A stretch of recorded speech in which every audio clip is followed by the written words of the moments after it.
And there you go again. You have no power here, Keith. I am terrible at this. Have you made it more than a sentence yet?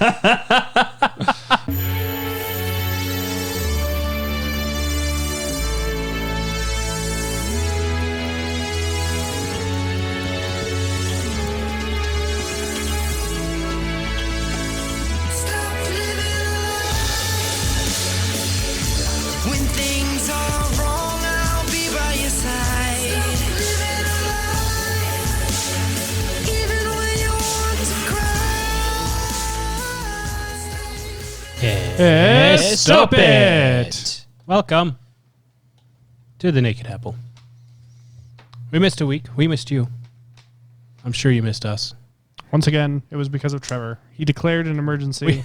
They did miss us, but their aim is improving. It's okay.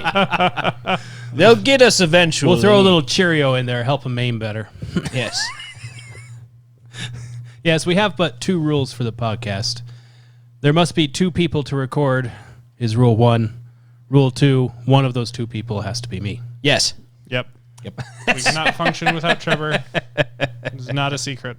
That is one of the two rules. It turns out when you throw out your back, you can't do anything. Laying down, sitting, walking, living. It's all impossible. Yeah. Well, it turns out we can't run a podcast without the person who knows what he's talking about. Yep. That person is not me. The downside of making yourself indispensable. I'm here for the laughs. Yes. Laugh at or laugh with. Both. Both. And is he's good. totally cool with it. He's totally fine with it. Look at him. Look at him in his happy face.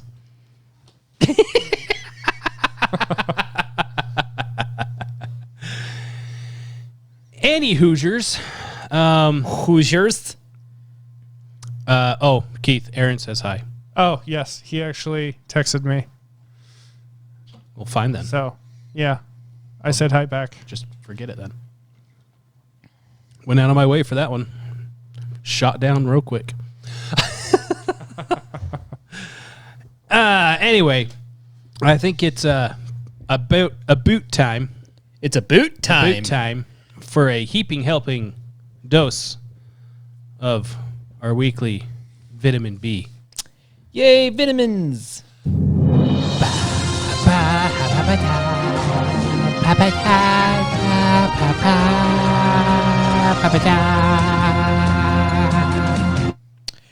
Welcome to your vitamin B. Thank you. Here we are once again. Same stories, different day. Same B time, same B place. Yes. As usual, up to no good, the Pentagon says military needs abortion to help them become more proficient in killing innocent people. Okay. I mean, I'm not going to say the logic is sound, but that's a take. That's a take. That's dark. Biden says giant oversized check from Burisma he's holding is right-wing misinformation. That's fair. Indeed. The Secret Service has come out and announced their ineptitude by announcing that they are unable to identify a suspect in the case of Ronald McDonald's missing hamburgers. We've nicknamed the Hamburglar, but we can't figure out who it is. Speaking of missing hamburgers, Biden blames White House cocaine on the black guy who lived there before him. Oh, that's dark. In other news, Rachel Maddow snorts line of coke on air to prove it's no big deal. No big deal. You know, I would not put it past him to do that. Right. Almost exactly a week ago, a 38-year-old man was rushed to the hospital after sleeping in a slightly weird position.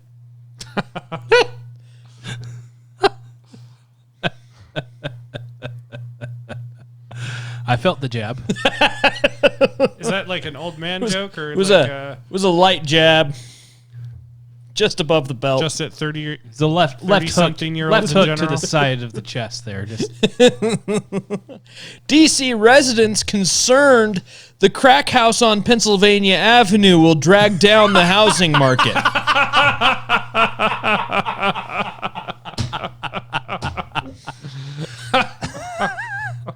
this is going to affect the trout population. Other news, BlackRock confirms ESG is on hold until they can come up with another name for it that nobody knows about. Yep. Yeah. Authorities are on the hunt for an arsonist who just burned down 3 presidential campaigns.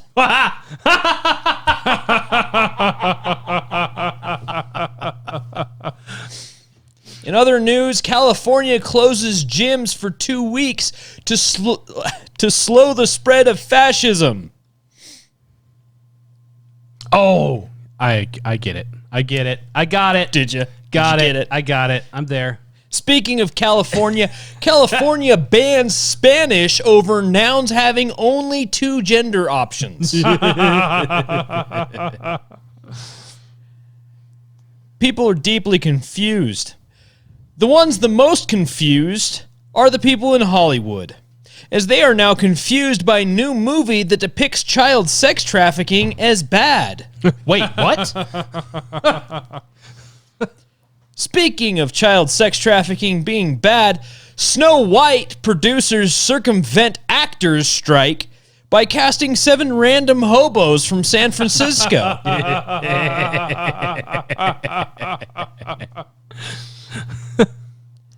In other news, Disney tries to appeal to Angel Studios' Mormon audience with new Indiana Jones and the Plates of Nephi movie.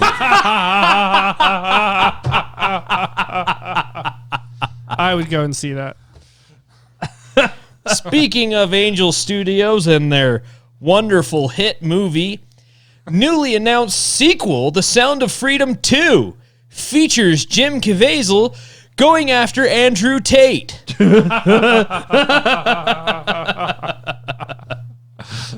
And this has been your Vitamin B.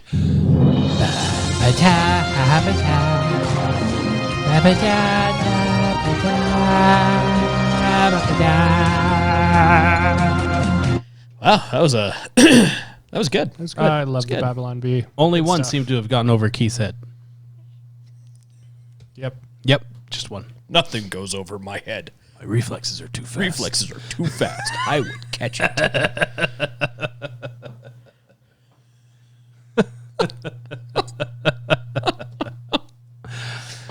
Well,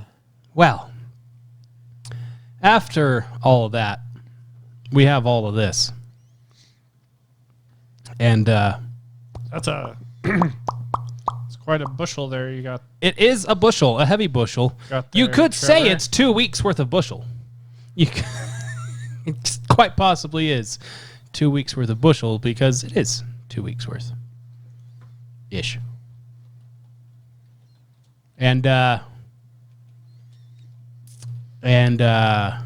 yeah, I think we should just dive right into it with a fabulous intro sound of sorts. What the hell is even that? Perfect. And that's our intro. We're starting off with the China virus. We're going to try to get banned 10 minutes into their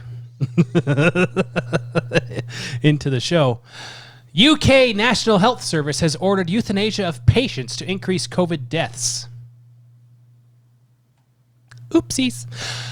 The CDC has altered Oh death my gosh. certificates to remove COVID vaccine as cause of death. This is coming from whistleblowers in respective areas. CDC was in Wisconsin. Didn't we have like anecdotal cases of that happening?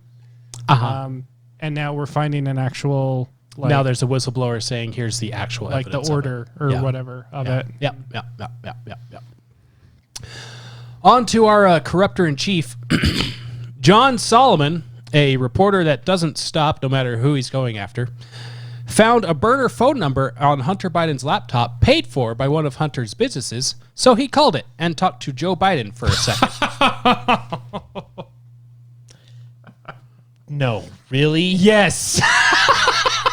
Joe Biden answered the phone to a burner number on Hunter Biden's laptop connected to Hunter Biden's business. And he says he has no knowledge of Hunter Biden's dealings. That's so Zero funny. That's knowledge so funny. of the dealings. I mean, of once Hunter you Biden. get past like the corruption proof that is, but like we've known about that for a long time. The Secret Service found cocaine at the White House. I wonder who it could have been. It definitely wasn't the Hamburglar. Almost right away, the Secret Service came out and said, "We can't figure out who it is. Case closed." I mean, it could have been anyone. Like, yeah, we have crack or cocaine hit. What is Hunter Biden again? A mess. He smokes Parmesan, whatever that is. Like, yeah, He's so cracked out, he thinks Parmesan in the carpet is the best way to get high. Hunter Biden, he may be a crackhead, but I mean, who knows who did it? Yeah. Yeah, and if you go and find the 4th of July video of the first family celebrating with fireworks and all that, you see Hunter do some motions that are synonymous with people trying to do a quick hit. Yeah, and he looks like he's having a great time. Yeah, what a great father Joe Biden is. He doesn't know his son at all. It's okay, though. It's not that big of a deal because this is only the 3rd time that drugs have been found at the White House in the last 2.5 years. This is the 3rd time? Mm-hmm. Actually, within 2 years, because it was just last year.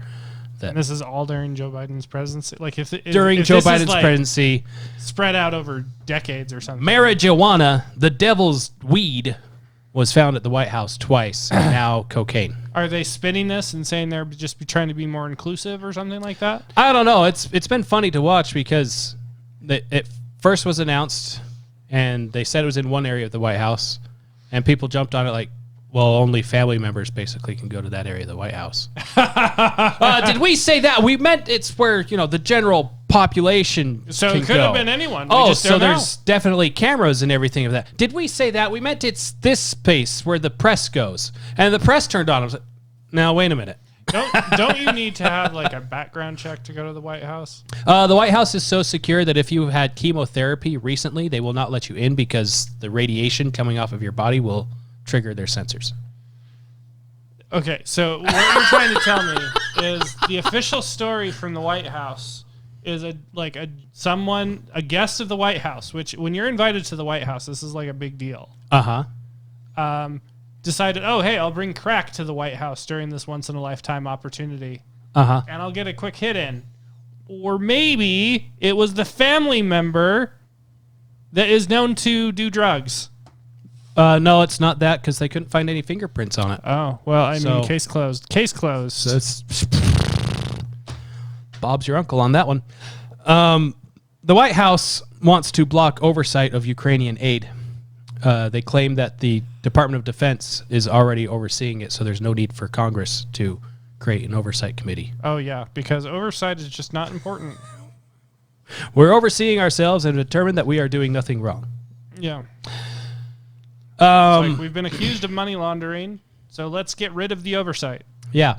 There's a special trust you can use to avoid the quote-unquote death tax on inheritance passed on to your kids. Guess which rules the IRS have just changed? The ones that allow you to avoid the death tax. Yeah.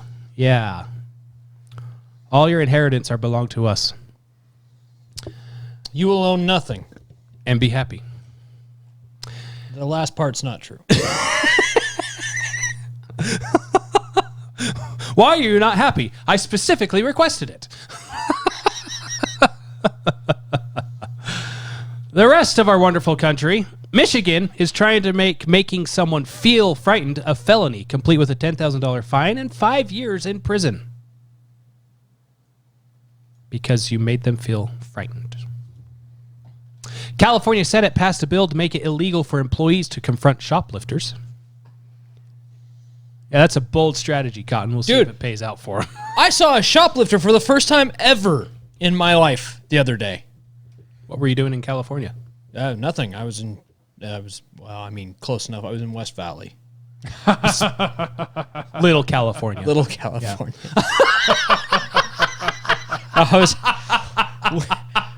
I went by the Valley Fair Mall because my wife was there looking at shirts and stuff for. We did family pictures yesterday, and we were walking up to the cash register, and this dude just walked out like he picked up a backpack in the store, filled it with stuff, and then just walked out. And the alarm went off, and they're like trying to call security, and like nobody was answering or whatever, and they were just like, oh, whatever. Like, way to take then. pride in your work. That's great. A unappreciative, wealthy, and ignorant R&B artist intentionally blasphemes the national anthem during an Independence Day celebrations. She was asked to sing the national anthem, and she started off with, "Oh, say, can you see by the blood in the streets, this place doesn't smile on you, colored child, whose blood built this land with sweat in her hands, but will die in this place and your memory erased. Oh, say, does this truth hold any weight? This is not the land of the free, but the home of the slaves." Okay. In case you're wondering, What kind of event was this? this was in, was it Louisiana? 4th of July celebration thing. So in a 4th of July celebration in Louisiana, which I believe is a red state, she decided to change the lyrics of the national anthem. In case you're wondering, her net worth is somewhere in the neighborhood of $1.5 to $4 million. Oppressed. So oppressed. Oppressed. Slave, even. California, again, wants to allow judges to consider race during sentencing. Yeah, that won't backfire. You're supposed to go to jail for life, but since you're that specific skin color, 2 months. Because, reparations or something. On the green energy front, last time we were together, we briefly talked about green energy things. So I thought I'd continue the trend because I found some more stuff that was interesting. Groundbreaking research finds that the Earth can fix itself. It's this whole study on how scientists discovered that the atmosphere is self-cleaning. Shocking. It's just... I learned in kindergarten if they're trees, gobsmacked by it. If you plant trees, that'll get rid of emissions. And in case you're wondering, the optimum atmospheric level of CO2 for plant growth is in the neighborhood of 850 to 1,000 parts per million of CO2. And what are we at? The current levels of atmospheric CO2 is about 421 parts per million. Oh, so sounds like we're doing good as an Earth. Mm-hmm. Good for us. As an Earth. As an Earth. We're number one. We're number one. The White House... We're beating all the other Earths. The White House teased an idea that they thought would be great to block the sun's rays from reaching Earth. Solar is the way to go. We're going to put big sunglasses in the sky. To study blocking the sun's ray to slow down global warming. Okay, we'll dig into that one in a minute. On the leave the kids alone front, a whistleblower claims that the Biden administration is the center of a massive child trafficking operation. This is a callback to what we mentioned before with the border crisis. Sound of Freedom smashed the box office and kicks the door open on closeted pedophiles. It's a hit piece against the Sound of Freedom, and it was written by a pro-pedophile who's got all kinds of stuff on the internet that he's written advocating for pedophilia. Wonder why he doesn't like Sound of Freedom. I am very interested to hear the arguments that anti-Sound of Freedom people. Well, it's a QAnon adjacent conspiracy theory. It's a QAnon. What even is that? I don't even know. I keep hearing about it, and I follow. If you hear anything QAnon 4chan, that's all a callback. I watched this happen in real time back in 2018-ish, 17, Okay. somewhere in there. I watched a meme app that I used had a screenshot from 4chan of them talking about the crazy stuff that the media is going after with Trump or whatever. And someone put in the suggestion in the comments on the 4chan post of how long until you idiots can get them to think that the OK symbol is bad. 3 days later, the OK symbol was a symbol for white power. Literally 3 days later. The media and all of that realized they had been had. And so now anything that's at all against them is 4chan, QAnon, something or other. Like, what does QAnon even mean? It's just a QAnon, some website where people go and chat, and it's like Reddit or something. I don't know. I don't use it. Like most of America. I think it was actually a Reddit thread. Is it like a slur for Republicans or something? Yeah. It is now, yes. Are they basically saying like, oh, the star in Sound of Freedom is a Republican? They realize that calling Republicans fascist doesn't stick like it used to, so now they call them QAnon. Yeah. Okay. Because that's more ambiguous, I guess, or something. I don't know. All right. Um, I might look that up.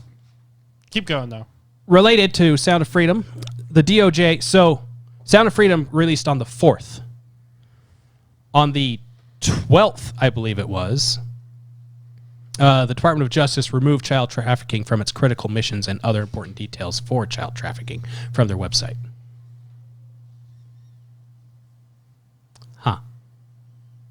On the 13th, California Dems blocked a bill that would increase penalties for trafficking children. Just a couple of days ago, a billionaire that was a visitor to Epstein's Island was discovered to have dumped over almost $700,000 into Biden's re-election campaign.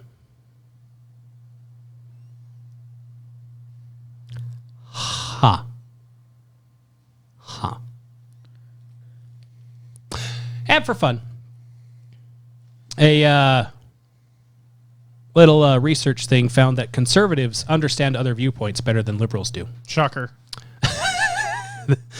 Participants were asked to answer questions as themselves and their own ideology, and then they were asked to answer questions as they think independents would answer the questions, and then they were asked to answer questions as if liberals were answering. Oh, that would be a fun game. Opposite party or whatever. And they found that independents and conservatives answered more correctly how liberals would act than liberals would answer how correctly. Can we get the those questions on the show? It would be fun to like read them on the show.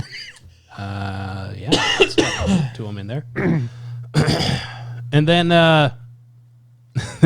this thing from the Philly Tribune. Americans want guns for protection. What does that even mean?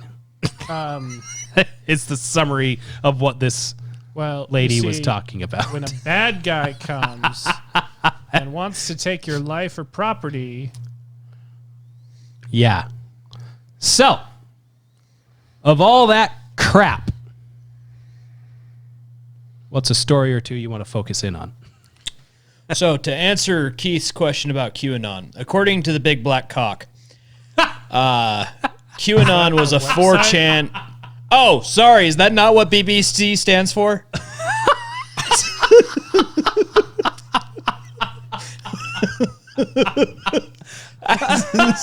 Oh, British Broadcasting, my bad. I was so close. One and the same. Really. And yes, so far away. All right, so, well, moving on. Anyway, QAnon was. I remember it, like I've heard about this before now. I just couldn't remember the exact details. So, but the exact details are 2017, end of 2017.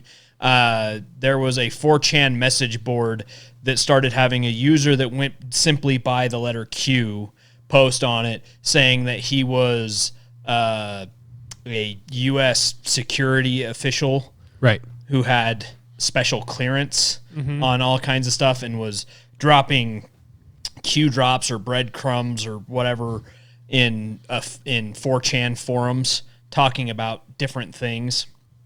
And so it started this whole following of conspiracy theories and stuff. That's really all there is to it. So an anonymous person called himself Q, and people believed him, and so that's QAnon. Yeah, and so I've never actually seen the 4chan, so I don't actually know any specifically what he posted. But pretty much anything that comes out that's damning on the left, they write it off as a QAnon conspiracy. So they're saying that this is all originated from one guy. Yeah, on 4chan, leaving coded encrypted messages not coded encrypted, but cryptic messages on a 4chan board. I mean, you have to evaluate the soundness of anything anyone says. Yeah. To dismiss it just because it came from this one source. I mean, coming from an anonymous source in general, from my understanding, the majority of what he said had to do with pedophile rings in high places. I think that's where the Pizzagate thing originated from. Was something around that. I see. Yeah. Well, I mean, there's not really a whole lot of information about the child trafficking stuff. I did not know the scope of this problem until I saw Sound of Freedom. Oh yeah, it's big. It's unbelievably big. The Super Bowl is the largest event in television ever. It is the largest event for sporting anything ever as far as viewers and actual physical participants. It is also the largest trade of child and sex trafficking is at and during the Super Bowl. Yeah. Anyway, I have yet to see The Sound of Freedom because I have a midget. It makes it difficult to go see things I want to go see. I have a mini-me. Anyway, the truth of those words hurts deeper than it should.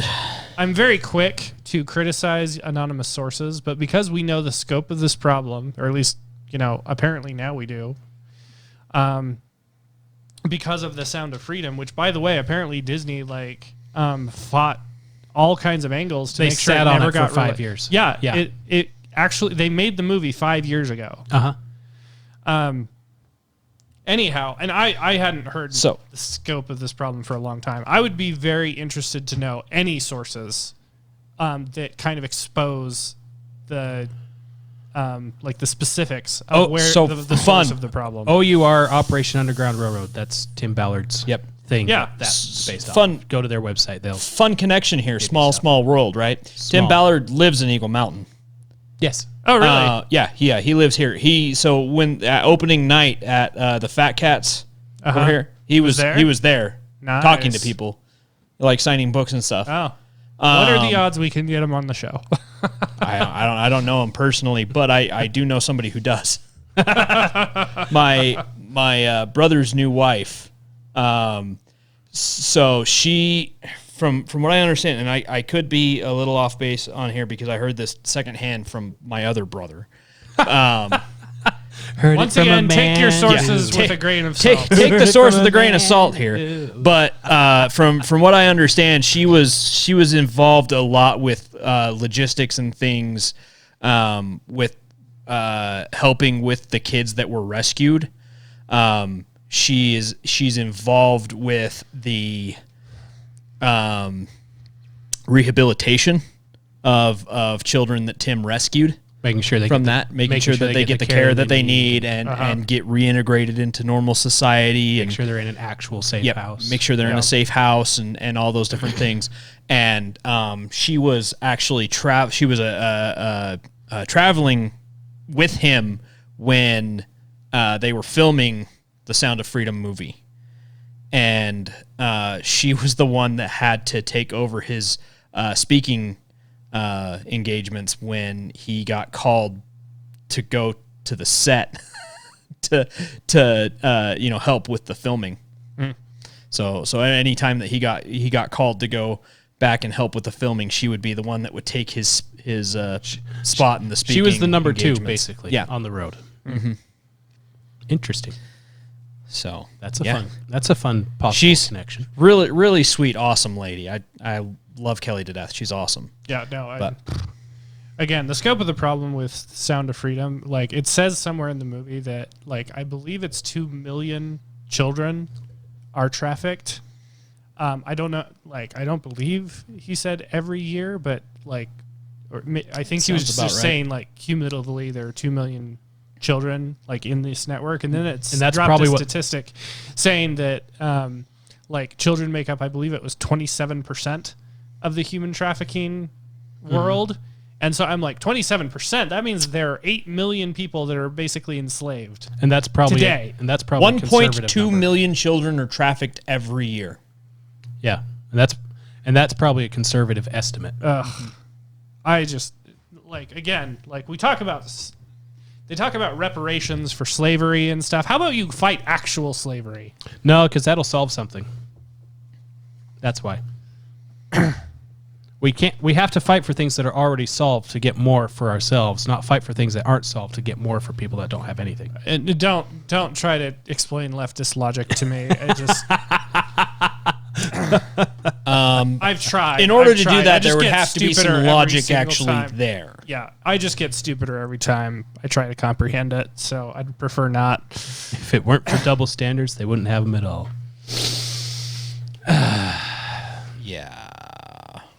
Yeah. So yeah, the where are you? So that one, there's 1 point whatever million children. There's 24.9 million total globally. Children or people? People. 24.9 million people. Unbelievable. 24 million people in the world. And that's just that we know about. You know, like that. That's incomprehensible is what it is. So the DOJ deleting child sex trafficking information from their website. It's interesting. It's like I mentioned before in the bushel. Where's my slash it paper? Like I mentioned before in the bushel, as well as what we've talked about before with the border being an open invitation to traffic minors across the border, encourage even trafficking minors across the border. Part of what the DOJ took off the website was vital information on international sex trafficking of minors, domestic sex trafficking of minors, child victims of prostitution have all been taken down, as well as a section warning that sex trafficking can involve, quote, the cross-border transportation of children, end quote. So in other words, what you're saying is by supporting open borders, which the Biden administration supports, you are also supporting child trafficking because it makes child traffickers easier to transact human beings. And in the case of what our border situation is now, it encourages the trafficking of minors because if you cross the border with a minor, you get in.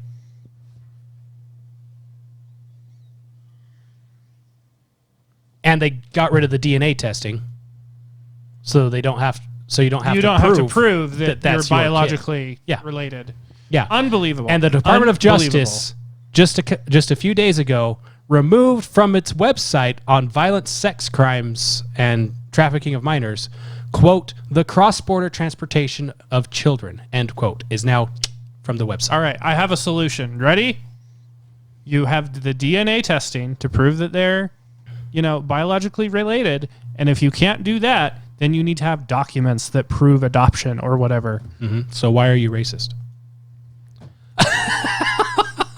So this is what it's like to have a conversation with a leftist. Yes, it is. It is.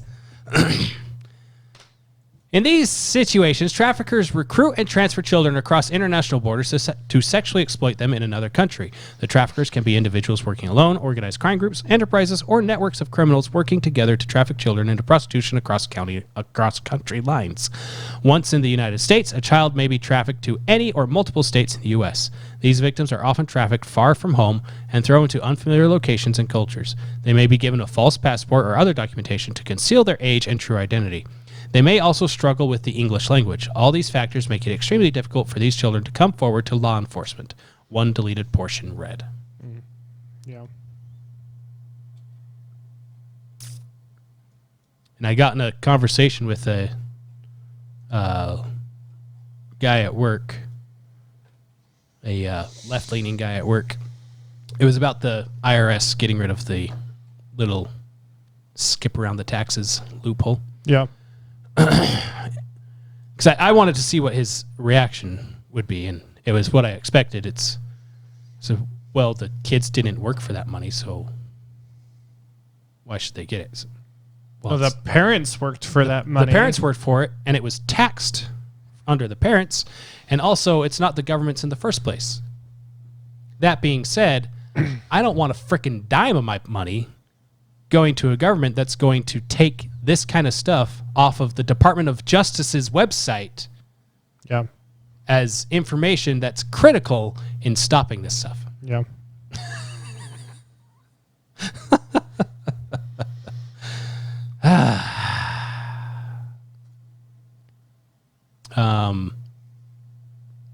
Yeah.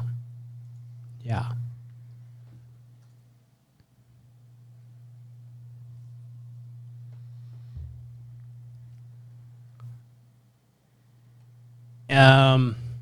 Anything else in that list there? Anything else? Yeah. Let me read through the headlines one more time.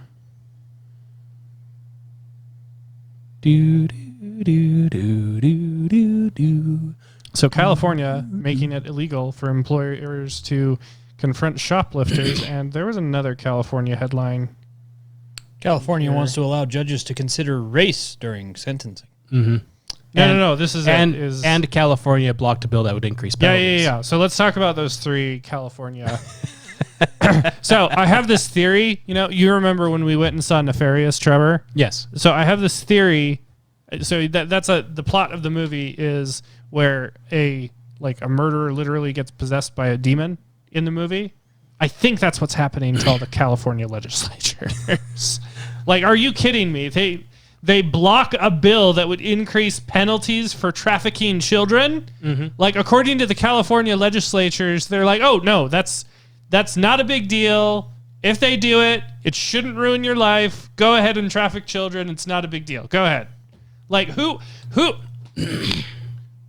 try to explain to me the mindset. Someone try to explain that to me. Here's some information. The bill, HB 14, noted that, quote, California consistently ranks number 1 in the nation in the number of human trafficking cases reported to the National Human Trafficking Hotline. And human trafficking is among the world's fastest growing criminal enterprises and estimated to be a $150 billion a year global industry. The bill would have made human trafficking a minor subject to California's 3 strikes law, and thus someone convicted twice could be sentenced to life in prison. Should just be once, but, gotta start somewhere. Also, that's what it was before they blocked it? No, it would have made it that way. So it's less than that even right now. Oh, my goodness. I personally believe a millstone is proper, but, Yeah, agreed. They're right by the ocean. They don't have to go far. Yeah. Yes. Tie it around their neck and throw them into the ocean. That's what Jesus suggested. Let's go with it. Uh-huh. It's only the biblically correct thing to do. The bill had already passed unanimously in the state Senate, but not even one of the 6 Democrats on the committee would vote on the bill. The only yes votes were cast by 2 Republicans, Assemblyman Juan Alanis and Tom Lackey. Uh-huh. And they mentioned that when talking to the Democrats before the hearing and all that, they They all thought it was a good bill and said they would consider it, but there is this issue of the rolling the chair. So I don't think anyone was going to stand up against the chair. What I think it is Are you quoting the article, or are you? This is me. Okay. My thoughts on this. What I think it is, because this is July 12th when this all broke down. Uh-huh. I am willing to bet that Sound of Freedom got so much noise and instantly became a right-wing conspiracy thing that all the Democrats that were on this thing were like, oh, I don't want to be associated with right-wing conspiracy stuff. So they voted against it. Because they put their party over not only their country, but their own morals. Because their party is their god. Yeah, right.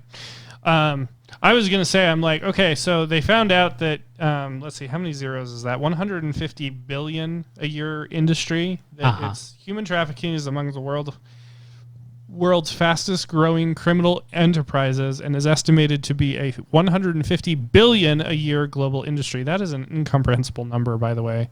And so I was expecting you to say that the California lawmakers declared that it stimulates the economy. Yeah. More or less, they did.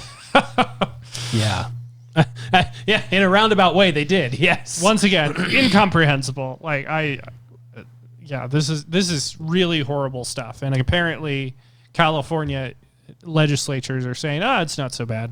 It's okay, though. The committee has also rejected other measures that would increase penalties for domestic violence offenders, rapists of developmentally disabled children, and other sexually violent crimes. So, it's par of the course, really. Nothing new. Yeah. So moving on from that, the California, the shoplifting thing, where is that article? Shoplifting. Yeah. California Senate passes a bill to stop employees confronting shoplifters, passed by the California Senate. Yeah. So isn't it people in California that are declaring, what are those called? Food deserts, I believe they're called. Calling those racist. Yeah. So this is a bill that basically makes shoplifting illegal. And so as a response, no doubt, the businesses are going to close because the areas are not profitable because of, losses, consistent losses. And then they go and declare that food deserts are racist. Is that this all this proposed laws and stuff on shoplifting, making it more legal, basically, is coming on the heels of Target announcing that in November that it lost $400 million in profits in 2022 in California. Yeah. what company was that? That was Target. Target? Well, Target has been losing a lot of They've profits. been losing a lot of money for other reasons too, but it's still funny. You hate to see it go. And I'm thinking the reason why they're doing this is for the safety of the employees. Or something like that. Or even the safety of the shoplifters, for all I know. It's freaking California. Right. No, again, I'm not going to dig into the soundness of that, because there may be something to that it's dangerous for the employees to confront the shoplifters. But at the same time, there needs to be a deterrent. If you're declaring that there's no deterrent, then you're effectively calling shoplifting legal in the state. I found it. Here it is. Here it is. California is hemorrhaging money because of all the people that have left and because people are just stealing things instead of buying things. The California bill, if enacted in law, would require employers to provide active shooter training to workers, keep a log of any violent incidents, and allow companies to apply for workplace violent restraining orders. In other words, you have to purchase permission from California to protect your store.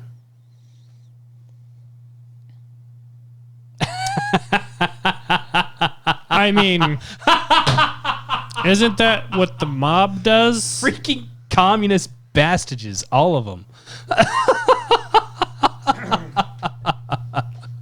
It would be a shame to see something happen to your establishment. How'd you like to wake up with poop on your pillow? Because that's all we have in San Francisco. Gosh. Doing okay there, Mike? Yep. Okay. Yep. Just wallowing in the filth. Yep. Yeah. Yeah. Yeah. I think that's a good good synopsis of trash, really. Just Yep. This is the world we live in, apparently. this is the world we live in, and it's fun. It's great. It's wonderful. It's so fun. It's okay though. We're just heading to World War III. No big deal. Over nothing. Yeah, that's your bushel. That's the bushel there. Well, wasn't that uplifting? Such uplift. We don't even have Satan to thank for it. Yeah, Yes, that was we a do. couple weeks ago. Yes, we do. Thanks, Satan. It's subtle, actually. Want to use his proper title. Let's see. Should we do let's see. Do we go to Keith first? Let's do the hot mic. Or we do a hot mic in the middle? There's of a Keith's hot stuff? mic? There is a hot mic. Why is there a hot mic? Unless it's thematically Mike doesn't have anything to be hot about anymore. It is not relevant at all to what. Okay, let's just do the hot mic and then we'll go into my thing. Yay. Yay. It's okay. You'll love it. You'll love it. First, of course, we need this. You know what I hate about being right? Is when I'm right 6 months before other people will admit that I'm right. All right, I'm done. Yes. The hot mic for the week, for this hot mic of time. That is one big pile of shit.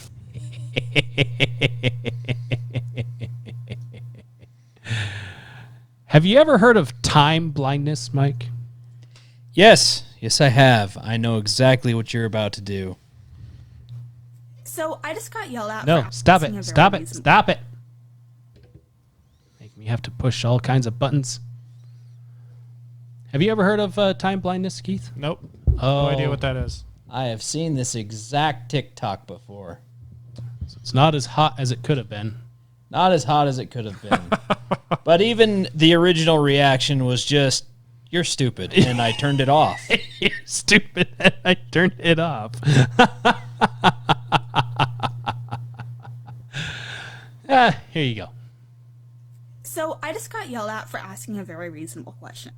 So I'm applying to go somewhere, and I just wanted to know, are there accommodations for people who struggle with time blindness and being on time, And then the person I was with interrupted and acted like I was asking something else, and then when we were done, they actually started yelling at me and saying that accommodations for time blindness doesn't exist, and if you struggle with being on time, you'll never be able to get a job.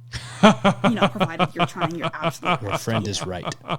And then they're like, your stupid generation wants to destroy the workplace. Your friend is right. And yeah, I think that a culture where workers are just cut off because they struggle with being on time, when there's other solutions that we can look to, I think that just anybody who thinks it's okay to just treat Such people like as... that, yeah, that culture needs to be dismantled.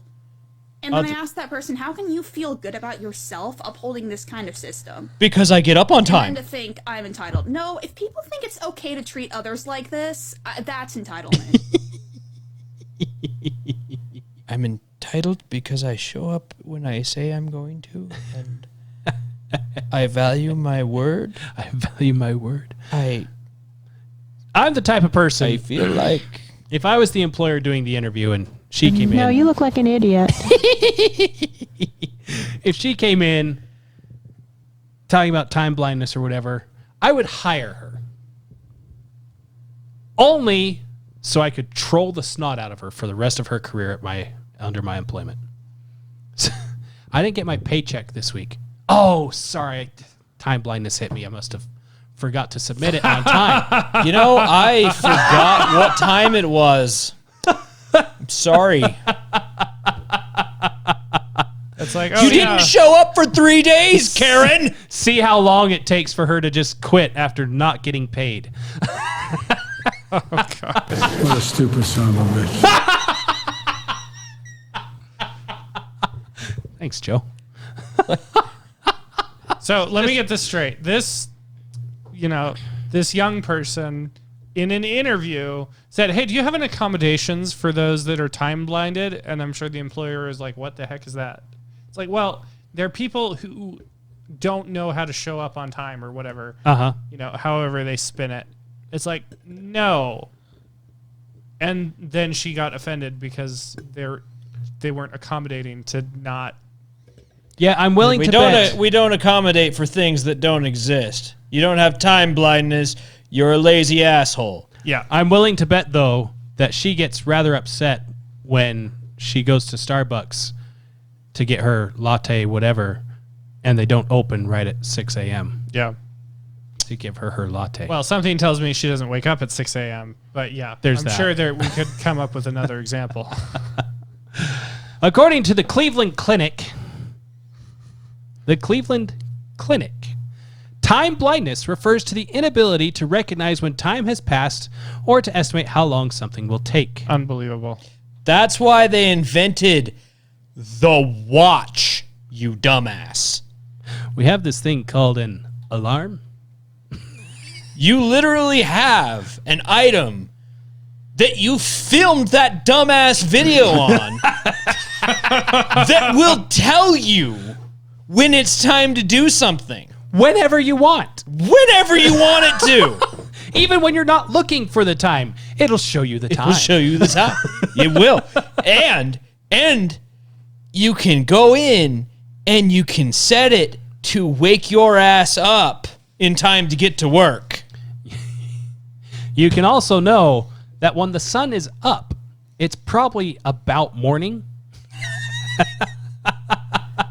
At least. And when your shadow is smallest, it's probably about time to eat lunch. When it's dark, it's nighttime. And you go sleepy sleeps.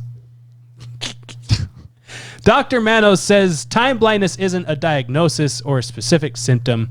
It's more just a general way of talking about the phenomenon of losing track of time. And it can be more extreme for some people. Everybody has time blindness at times, Dr. Manos says. We all get caught up in something and get in the zone. Some people with ADHD, though, are more prone to having difficulty being able to judge how long something will take to do or to lose track of time. Yeah. Or, it's just life. Sorry, I lost track of time. Oh, you're time blind. No, I lost track of time. I was busy doing things. I love how the majority of the comments on her stuff are, isn't that what an alarm is for?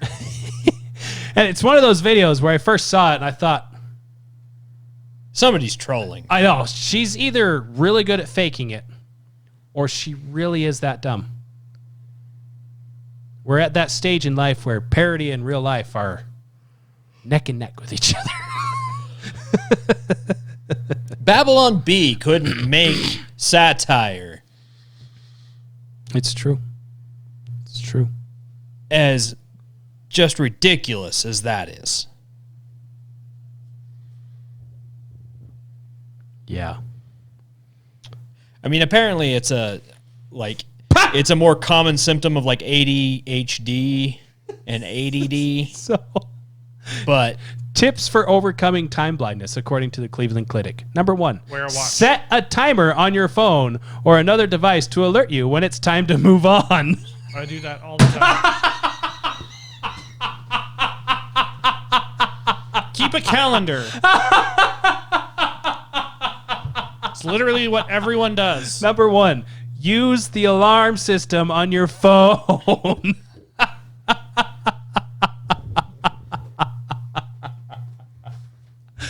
That could not have played out any better. Thank you, Cleveland Clinic, for the humor. It's amazing. Do you hear that? That's the sound of forgiveness. That's the sound of people drowning, Carl. That is what forgiveness sounds like. Screaming and then silence. That has been a hot mic. You know what I hate about being right? Is when I'm right 6 months before other people will admit that I'm right. All right, I'm done.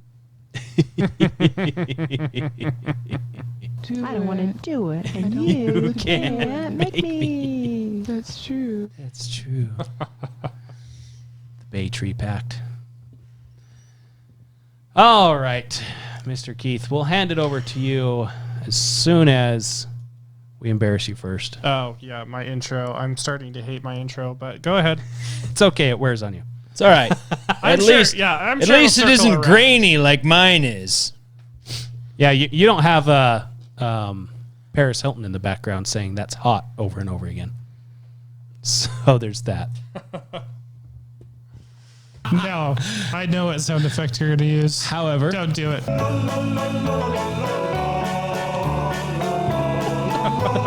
When something doesn't work, you need to keep doing it harder and with more intensity. That's what I've learned. Saying, yeah, that's what she said. Disapprove of me that you bought my plushie and got sidetracked by the Satanic Temple. Holy bananas. That's bananas, you guys. So that's how I learned eggnog is alcoholic. Did I say a dirty joke without realizing it? I would like to be surprised. This is me trying to be surprised. You laugh, but you bought my plushie. You laugh, but you bought my plushie. We should get a little Keith plushie now. I don't even remember what the context of that was. Doesn't matter. Nobody does. That's fine. That is fine the way it is. Okay, so some good news that happened this month. Affirmative action got overturned. That is dead now.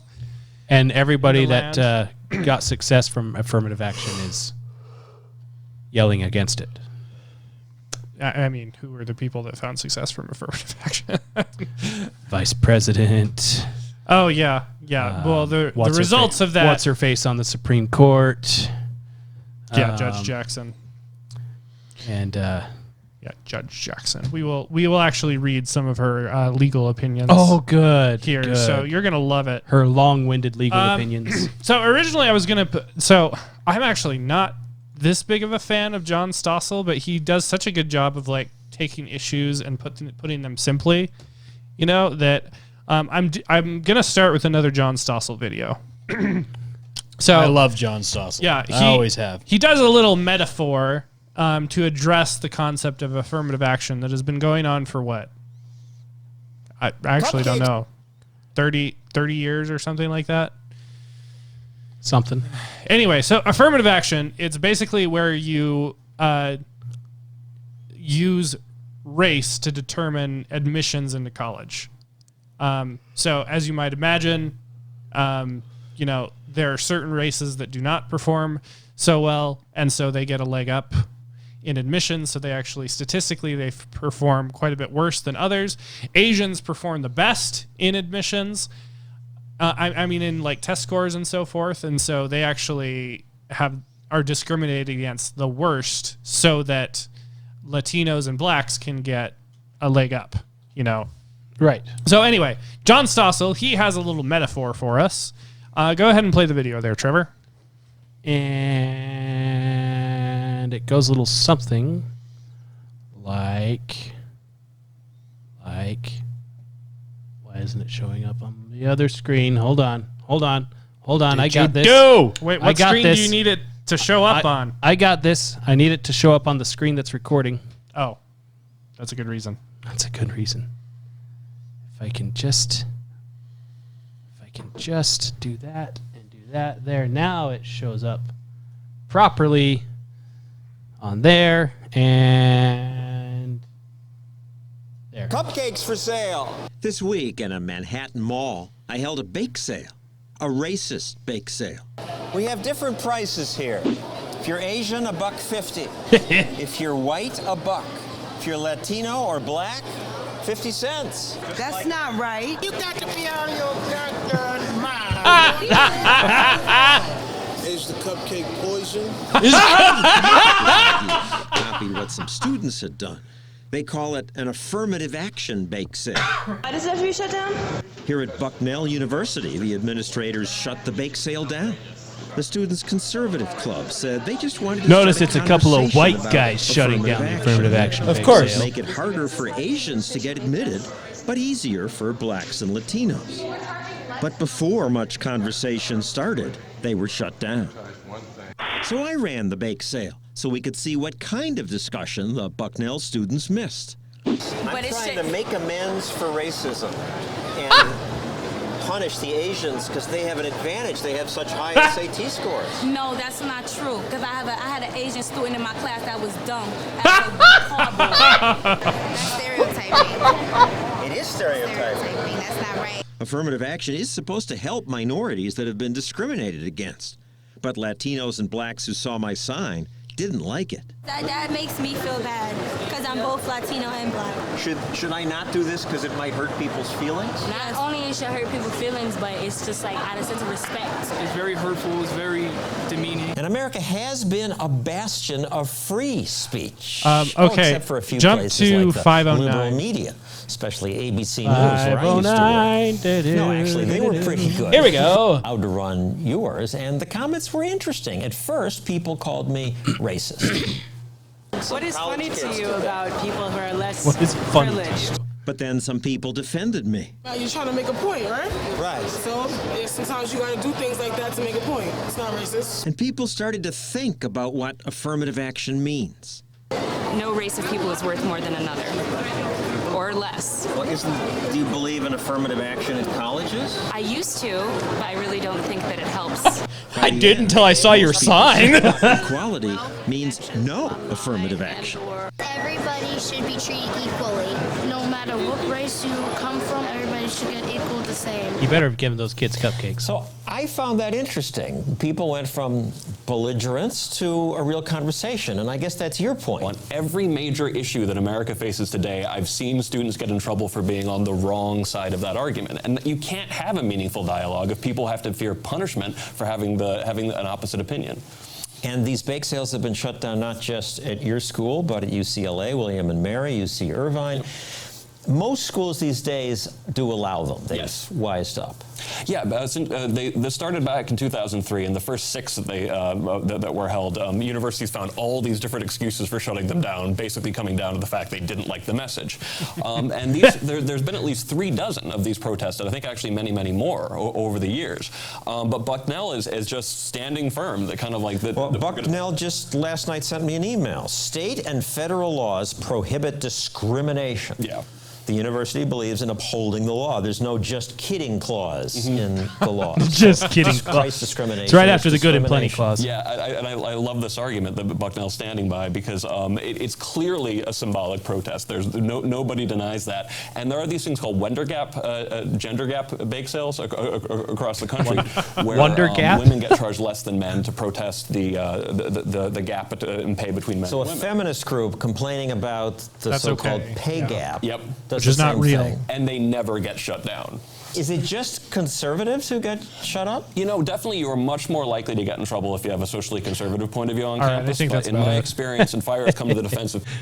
Anyway. Stop making sense of things. Anyway, so what I find so interesting about that video, so that's affirmative action in a nutshell.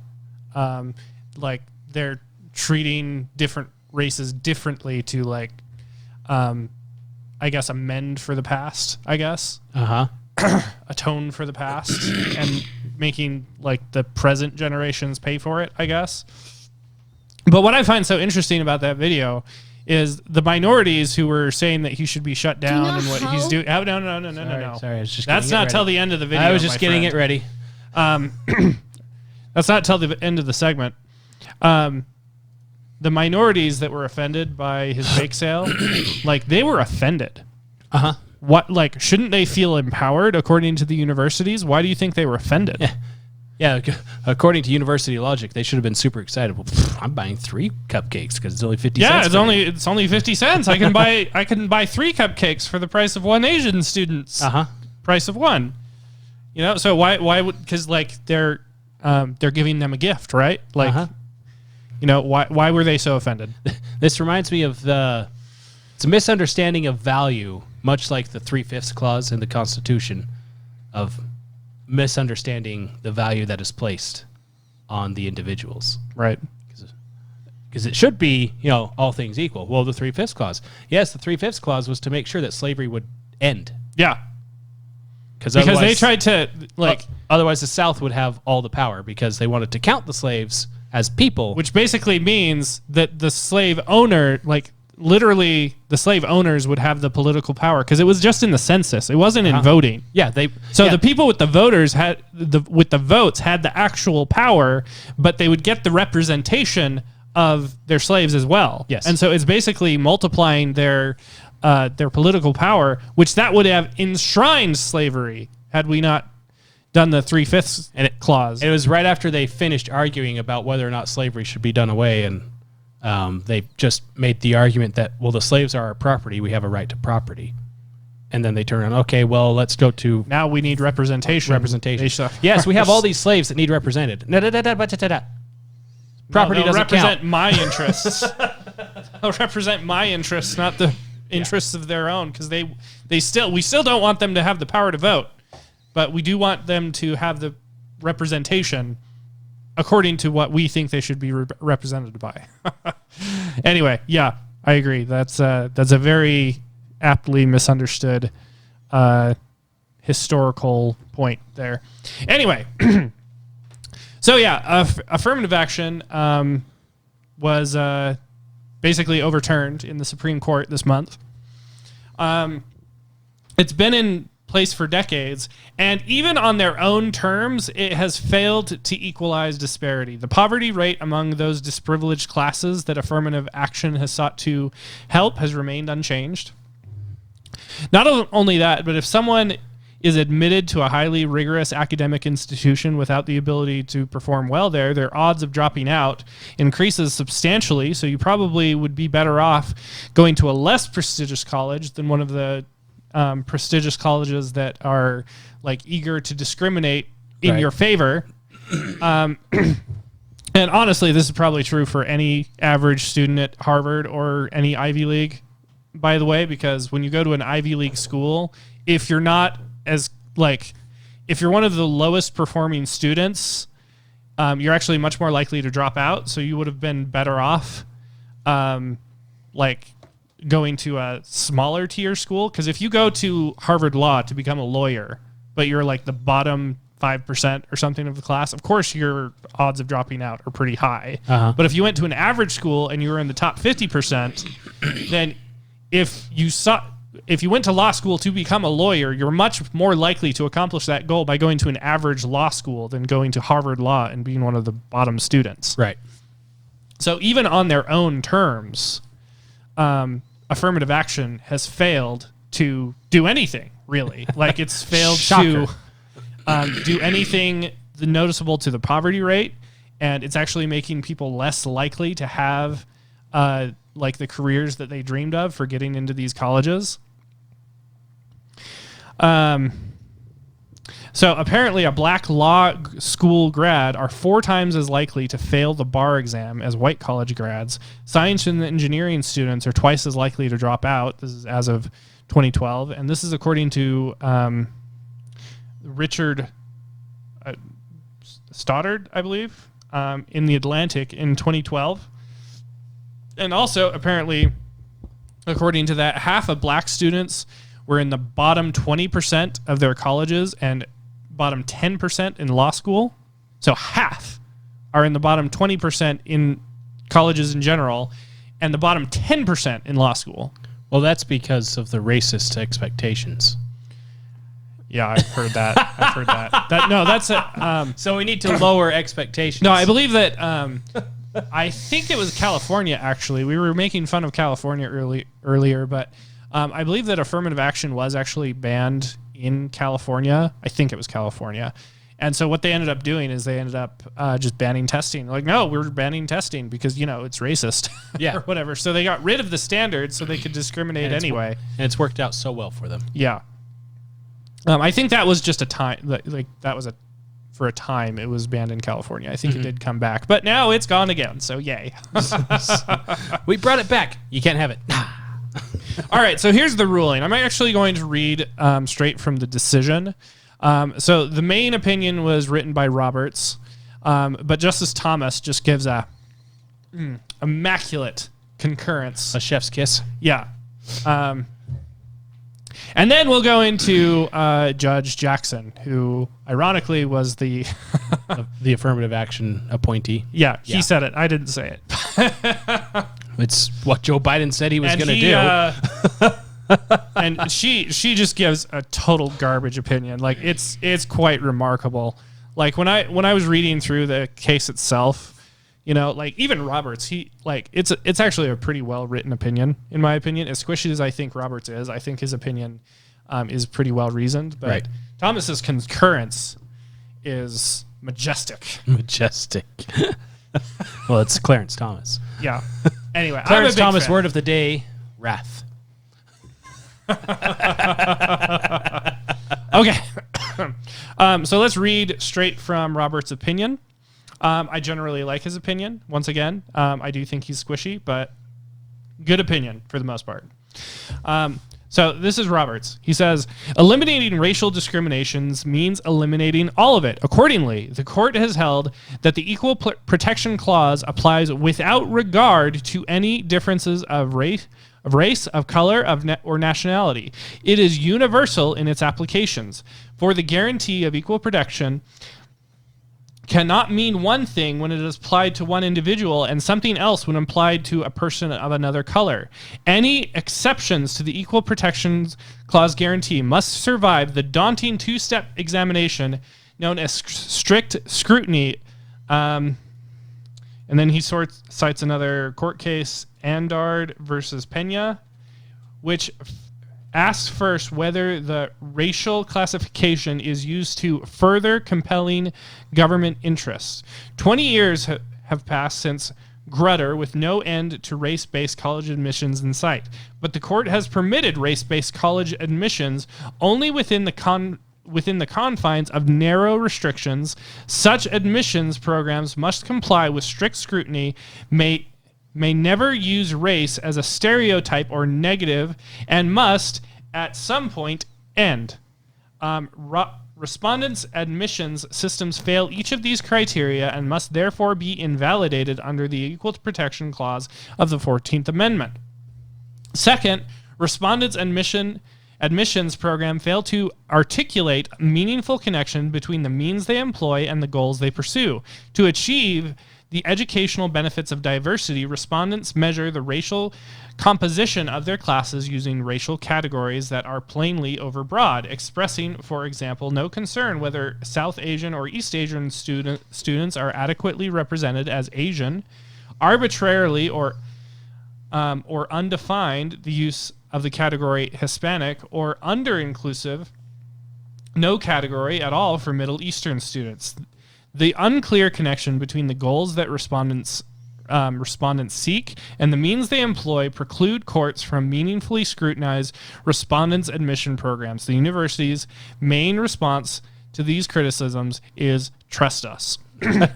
Trust us. So again, that's some good stuff. Apparently probably the most difficult part of reading through the case itself is the justices keep referring to other cases as established law, which is why I think it would be absolutely exhausting to be a Supreme Court justice, because you have to know everything. I would love for justices to go back to, no, you can't have that because it says right here in Constitution that. What about case law? Constitution says that. Yeah. So again, the Equal Protection Clause, it basically says that you can't use race to discriminate against individuals. That's basically what the Equal Protection Clause says. But there were some court cases that Roberts referred to that basically says that you need to have a compelling interest. The wording is compelling governmental interest which he referred to in Grutter v. Bollinger. But the problem with that case, Grutter v. Bollinger, is that the compelling government interest was never really defined. So the logic is, because whatever the heck it is that affirmative action is trying to achieve, so what Roberts is saying, it hasn't achieved or even made progress towards it, largely because it is not defined. It is representative, like, is it representative of the general population? And even if it was, what would that achieve? Uh-huh. So clearly the universities are playing for favorites and without any criteria. And because the universities are using their racial preferences to treat races differently, it violates the 14th Amendment without achieving any set goal or even making any measurable progress towards it. It's, essentially, they're saying is this is legal racism, which is bad. Yeah, so what Roberts is saying is, like, okay, so we have the Equal Protection Clause, which means you can't discriminate. There were like supplemental court cases that say, okay, in very narrow circumstances, you can for a compelling government interest. But if you look at any criteria, they've failed to do so. And if you try to bring up, like, okay, what interests are you trying to, like, promote here? Uh-huh. Like, they're like, oh, don't worry about that. We'll just, you know, we're doing it for the public good. Trust us. We're fine. Right. Don't ask questions. They might say something like, we're just trying to get equal representation of all the races. Yeah, and what does that even mean? And all the categories are so, I mean, Roberts addresses that. Like, Hispanic people, well, what about Venezuelan people? What about, I don't know. So, for example, if universities were actually trying to get an equal representation of the races in their schools, if you go to Utah State University as a white person, you are a minority in that school because it's mostly not white people in the school. Oh, I didn't know that. Because they use the affirmative action stuff to justify letting the Asian kids or the black kids or the Native American kids or the Indian kids in and excluding the white kids so they can say, hey, we're meeting these diversity quotas while not actually being diverse. Yeah, and like, what does that even accomplish? Like, even if you had the diversity quotas, and how do you even define the categories? I don't care what race, ethnicity, whatever you are as an engineer. I care that the bridge I'm about to drive across is going to stay standing as I drive across the bridge. Yeah. That's all I care about. I don't care what you look like. Yeah. Okay. So moving on. Here's my favorite paragraph by Roberts. Once again, the entire opinion, including all the concurrences and dissents and such, is 250 pages long. So 249 of those are Ketanji Brown Jackson's dissent, and then one page. Her dissent was actually surprisingly short, as you can imagine. Again, it's she was bitter she lost. Yeah, it was anyway, I describe it as a sophomoric college essay that she should have gotten a C- on. She didn't have any actual premise for her argument. Yeah, I'll get into that. Yeah. So here's my favorite paragraph by Roberts. He says, most troubling of all is what the dissent... hold on. This is really interesting about this court case. I've never seen a court case like structured in this way, but like the opinion and the concurrence are like pre-butting the dissent, which comes later in the opinion. I find that very interesting. And the it happens. The just dissents, not very common. Yeah, the dissents don't actually address like their rebuttals. Does that make sense? Yes. Like they do address the main opinion generally, but they don't like rebut the rebuttals. Right. So anyway, interesting. I've never seen that when actually looking at the text of a court case. But anyway, once again, this is my favorite paragraph by Roberts. So most troubling of all is what the dissent must make theomissions to defend, a judiciary that picks winners and losers based on the color of their skin. While the dissent would certainly not permit university programs that discriminate against Black and Latino applicants, it is perfectly willing to let programs here continue. In its view, this court is supposed to tell state actors when they have picked the right races to benefit. Separate but equal is inherently unequal, said Brown. I believe he's talking about... I'm not sure who's quoting there. But it depends, says the dissent. This is a remarkable view of the judicial role, remarkably wrong, lost in the false pretense of judicial humility that the dissent espouses, is claim to power so radical, so destructive, that it required a second founding to undo. So basically here, if you're saying that you are in favor of discriminating for the sake of past discrimination, it means you're on the side of racial discrimination. The view of the left court. So again, this is me giving commentary here. The view of the leftist court and the whole left apparently is to get justice for past discrimination. We need more racial discrimination. Yes. That is called being anti-racist. Yeah. So anyway, it's just remarkable the leftist opinion here. So that's just some great stuff from Roberts. Let's get some more of that. Justice Roberts, let's take an end to some of your squishiness, but let's nerd out to Justice Clarence Thomas, which is my favorite justice. And it's because he is such a clear thinker and he writes very persuasively. So let's nerd out to his opinion. So this will require quite a bit of reading, but I think it's worth it. Okay. Justice Clarence Thomas says, in the wake of the Civil War, the country focused its attention on restoring the Union and establishing the legislation of a new freed slaves. The Constitution was amended to abolish slavery and proclaim that all persons born in the United States are citizens, entitled to the privileges or immunities of citizenship and the equal protection of the laws. Because of that second founding, our Constitution is colorblind and neither knows nor tolerates classes among citizens. The court's commitment to that equality principle has ebbed and flowed over time. After forsaking the principle for decades, offering a judicial...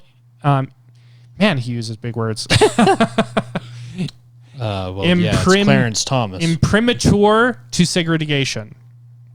And ushering in the Jim Crow era, the court finally corrected course in Brown versus Board of Education, announcing that primary schools must either desegregate with all deliberate speed or else close their doors. Then it pulled back in Grutter versus Bollinger, which I believe that's the one where it needs a compelling government interest.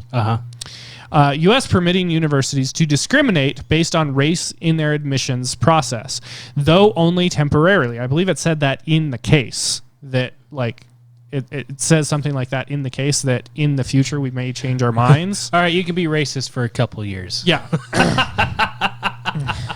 But they were saying that you need to, like, you can be racist for a little while to promote some kind of interest, but then we need to see the results of that interest. I believe it says that in the Bollinger case. They basically came to the court and said, hey, more black people or whatever would get higher education if it was easier for them to get into college. Yeah. And okay, prove it. Basically, is what the court said. Again, it said that in the case. So again, he's referring to Grutter v. Bollinger, permitting universities to discriminate based on race in their admissions process, though only temporarily, in order to achieve alleged educational benefits of diversity, which was never defined. Yet the Constitution continues to embody a simple truth.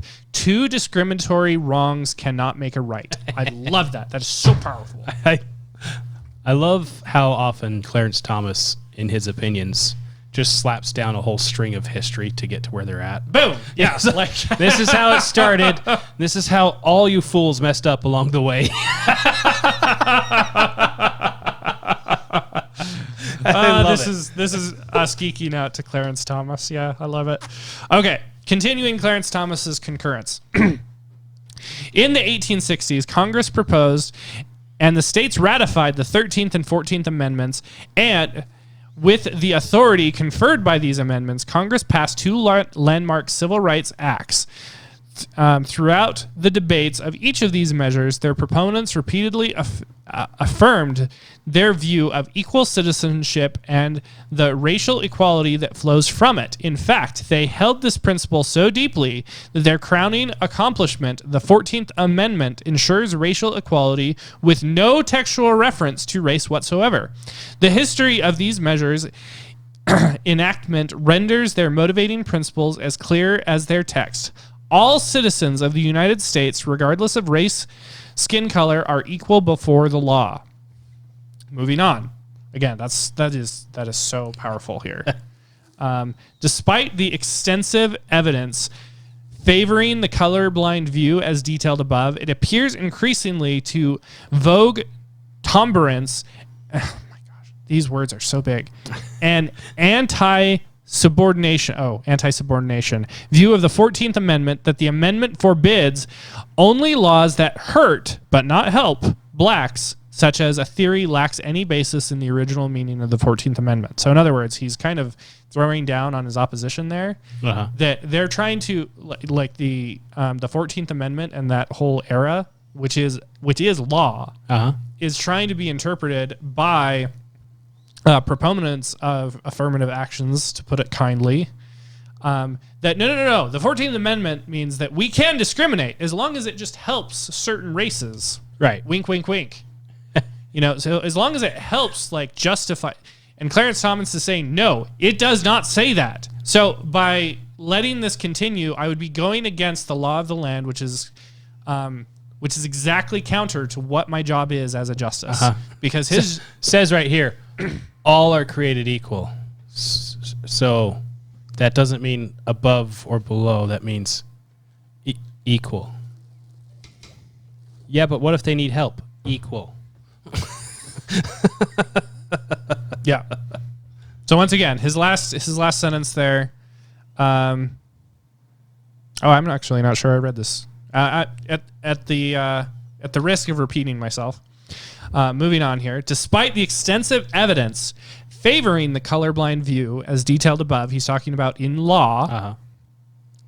As detailed above, it appears increasingly in vogue Tomberance and anti-subordination view of the 14th Amendment, that the amendment forbids only laws that hurt but not help blacks. Such a theory lacks any basis in the original meaning of the 14th Amendment. Oh, gosh darn it.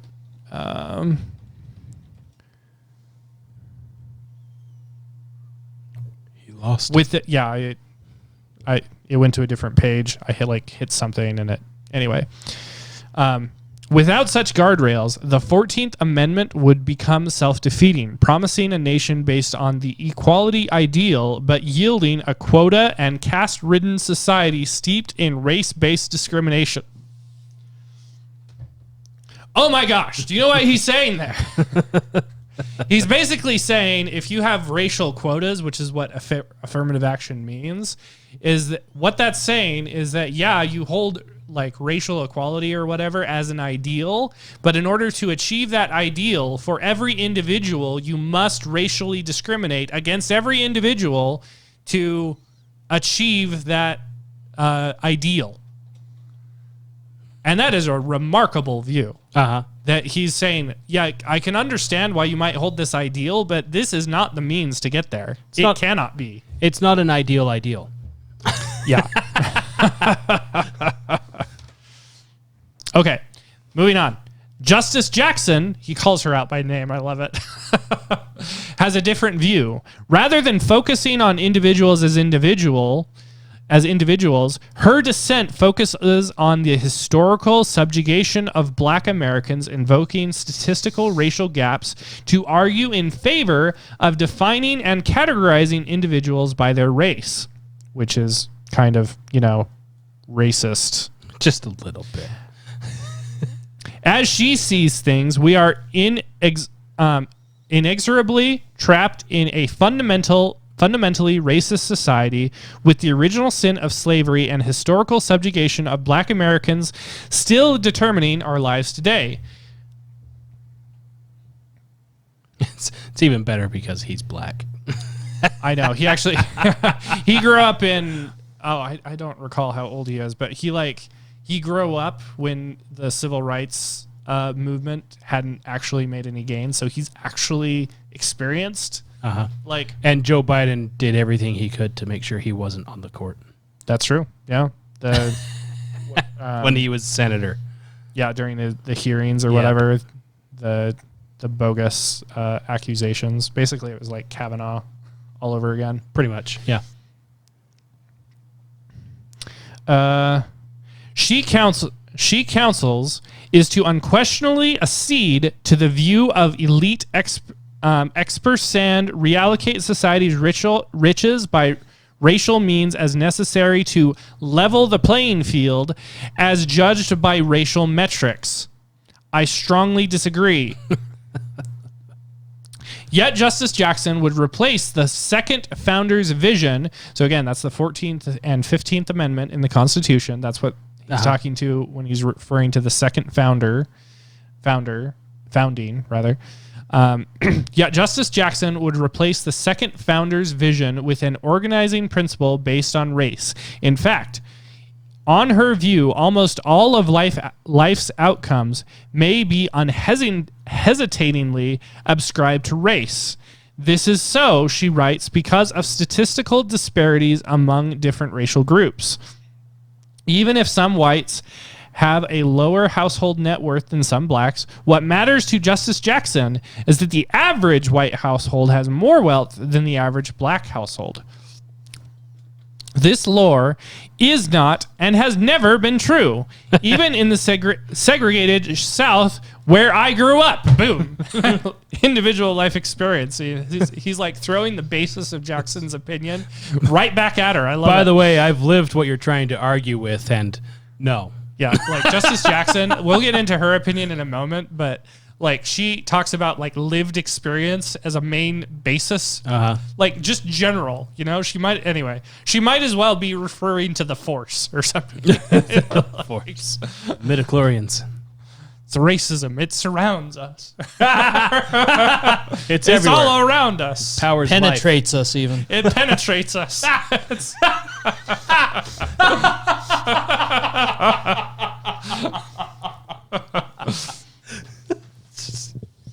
horrible. Not a good enough reason to use the word penetrate. I'll have to look up the actual Empire Strikes Back quote and see if we can apply it to racism. That'd be pretty funny.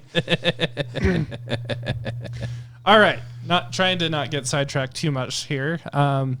This lore is not and has never been true. Even in the segregated South where I grew up, individuals were not the sum of their skin color. Then, as of now, not all disparities are based on race. Not all people are racist, and not all differences between individuals are ascribed to race. Put simply, the fate of abstract categories of wealth statistics is not the same as the fate given of a given set of flesh and blood human beings.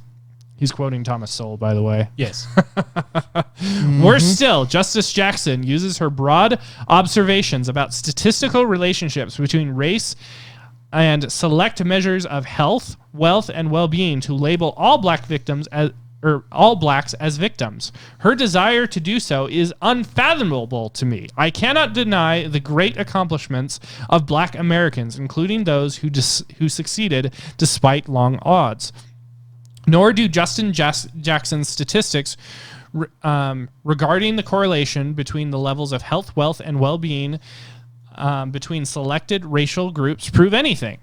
Of course, none of those statistics are capable of drawing causal links between race rather than socioeconomic status or any other factor and individual outcomes. So in other words, he's basically saying the statistics of disparities that Justice Jackson cites, which some of them are wrong, by the way, they do not prove anything.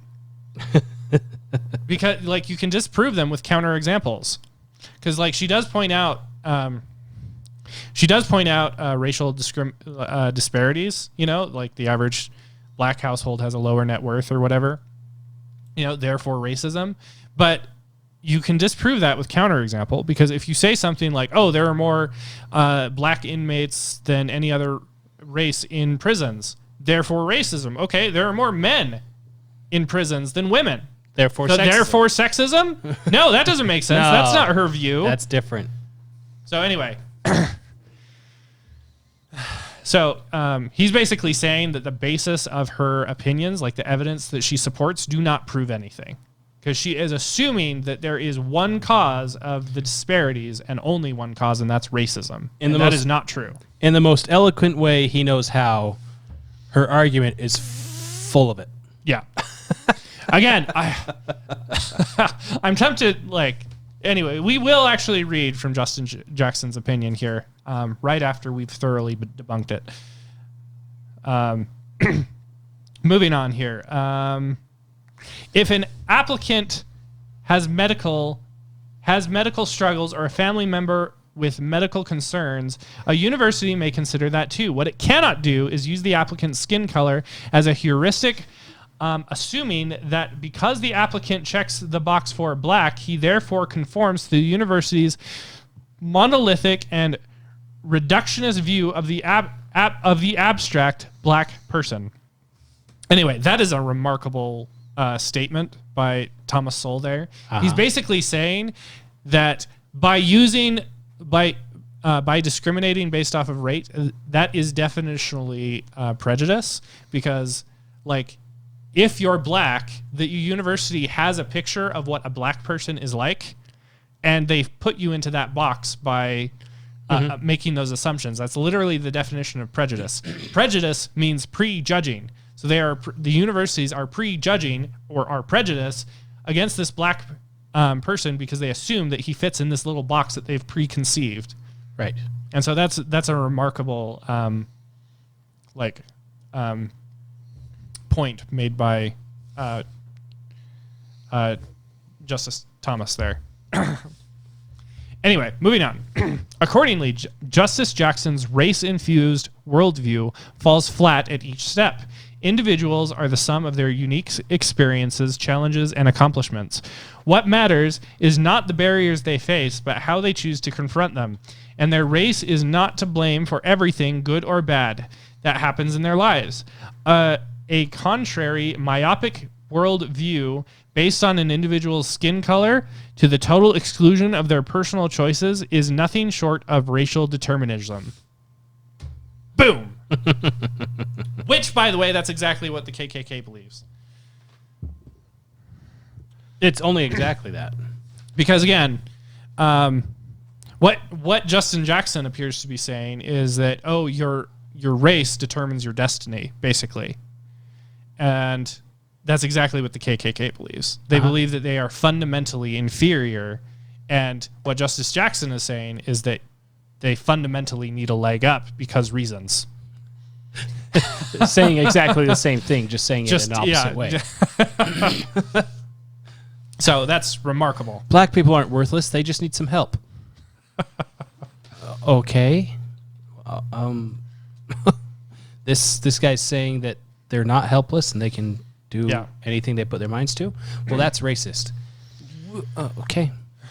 Okay, moving on. Once again, I really tried to pick out the highlights, but this whole thing is our highlights, so this is all good stuff. All right, moving on with the concurrence. Unsurprisingly, this tried and failed system defies both law and reason. Start with the obvious. If social reorganization in the name of equality may be justified by the mere fact of statistical disparities among racial groups, then that reorganization must continue until these disparities are fully eliminated, regardless of the reasons for the disparities and the cost of their elimination. If blacks fail a test at higher rates than their white counterparts, regardless of whether the reason for the disparity has anything at all to do with race, the only solution will be race-focused measures. If those measures were to result in blacks failing yet at higher rates, the only solution would be to double down. In fact, there would seem to be no logical limit to what the government may do to level the racial playing field outright. There would be no logical limit to what the government may do to level the racial playing field. Outright wealth transfers, quota systems, and racial preferences would all seem permissible in such a system. It would not matter how many innocents suffer race-based injuries. All that would matter is reaching the race-based goal. It's just communism. Hey, spoilers. Basically, what Thomas You're not supposed to give away the ending. I'm sorry.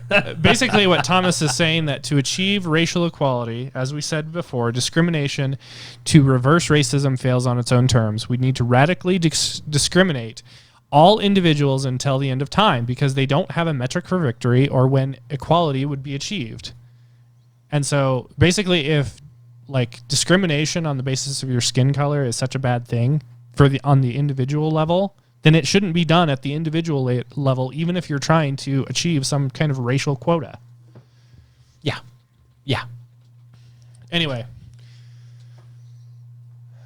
All right, moving on. We're getting close to the end here of Thomas's concurrence anyway. He continues. In fact, metocratic systems have long refuted bigoted misrepresentations of what black students can accomplish. I have always viewed higher education's purpose as imparting knowledge and skills to students rather than a communal rubber stamp credentialing process. That was his last paragraph there. So again, basically what he's saying is if we use a merit system rather than some kind of a racial quota system, that will dispute all the racial prejudices that we've had because blacks are capable of competing. Hey, and they need to believe that they can. If you want to be a doctor, you have to get 98% on your doctor exam. Well, that's racist. If your hands are going to be inside my gut trying to save my life, I kind of want to be sure. Yeah. I actually didn't cover this part of Thomas's soul's opinion, but he also addresses the if you have lower standards for certain races, that actually leads to more prejudice, because when you are credentialed according to the universities, but you also know that certain races like have a lower standard. If you have a doctor, for example, yes, you graduated from Harvard, but how did you get into Harvard? Yeah. They're like, it's going to lead to more prejudice, like in the general population, because when a person goes to a black doctor, they're going to be like, whoa, are you a good doctor? I don't know you're a good doctor. You're probably at the bottom of your class, according to, according to statistics. And I also know that they lowered the standards so you could have that opportunity. And so people might think twice. And frankly, this is a completely rational point of view to have. Well, if you don't have affirmative action, there's no reason to make that assumption. You know what they call a doctor that graduates last in their class? A doctor. A doctor. Anyway. That's true. That's true. That's true. C's get degrees. It is true. I've known many. Anyway, won't get into that. All right, so moving on. We're finally getting to Justice Jackson's dissent, and it is just terrible. No, she's highly qualified. I've been assured by Joe Biden himself that promised us that he's going to appoint a black female justice. Okay. I'm going to read from her opinion. She says, she begins by saying, Gulf-sized race-based gaps exist with respect to the health, wealth, and well-being of American citizens. They were created in the distant past, but have been indisputably passed down to the present day through the generations. Every moment these gaps persist is a moment in which the great country falls short of actualizing one of its foundational principles, the self-evident truth that all of us are created equal. So hold on, pause. Are we supposed to just erase from memory that we had a black president of the United States? Yes, according to Justice Jackson, yeah. Okay. Just wanted to. Because like no achievement like that is proof against racism, but all disparities are proof of racism, according to her. There is no mending that can occur, but there is separating that can always occur. Yeah, totally. Okay. Anyway, so again, that first paragraph, she starts by establishing that the disparity of outcome is evidence of racism, which is just nonsense, as Clarence Thomas so persuasively demonstrated. So again, as I mentioned, this I just realized something. What? Yeah. You have Ketanji Brown Jackson giving the dissent, and Clarence Thomas giving the concurring. Yep. Thing. You have Black and Black, Supreme Court. They're both basically equal justices in the Supreme Court. Okay. Thomas has seniority, of course, but their opinions count the same on the Supreme Court. Yes. One is saying, hey, if you work hard, you can achieve what I have, basically. Yeah. The other one is saying, if you work hard, you will never achieve what I have. Yeah. As she sits there with what she has. On the Supreme Court. Trying to point to the other guy saying, what he's saying is wrong and what I'm saying is right. But you're both on the Supreme Court. Yeah. Anyway. I'm going to keep reading. I'm going to try not to interrupt her that much. But she... Anyway, let's just move on. She says, with let them eat cake obliviousness, today the majority pulls the ripcord and announces colorblindness for all by legal fiat. And once again, the court decision didn't say that. The 14th Amendment decided that. Like, this is literally your job. So essentially she's advocating for the repealing of the 14th Amendment. That appears to be it, because that's what the 14th Amendment, which is part of the Constitution, which is literally her job. She's denying the validity of the 14th Amendment, because that's what, as Clarence Thomas was established by the 14th Amendment. And she's saying, no, it was this decision, but really it was the 14th Amendment. But deeming race irrelevant in law does not make it so in life. She just acknowledged that it's illegal to discriminate in law. She's a justice. Her concern is for the law, for crying out loud. Her concern should be for the law. Yeah. Yes. Okay. On to the next sentence. And having so detached itself from the country's actual past and present experiences, the court has now been lured into interfering with the crucial work at the UNC and other institutions of higher learnings are doing to solve America's real world problems. Then Justice Jackson, explain to me the progress that they've made. I thought you were going to try not to interrupt her. I know. I'm trying my best. Okay, I think I can get through this whole next paragraph. That's how they get you, is they say the most absurd things to make you have to think about it. This is what she says. She says, no one benefits from ignorance. Thank you. A platitude. I'm sorry. Okay. I won't. Yes, you will. Although formal race-linked legal barriers are gone. Once again, she acknowledges the legal barriers are gone. There you go again. You have no power here, Keith. I am terrible at this. Have you made it more than a sentence yet? I think I've made it. No, I got like the whole first paragraph. I punctuate her sentences with vehemence.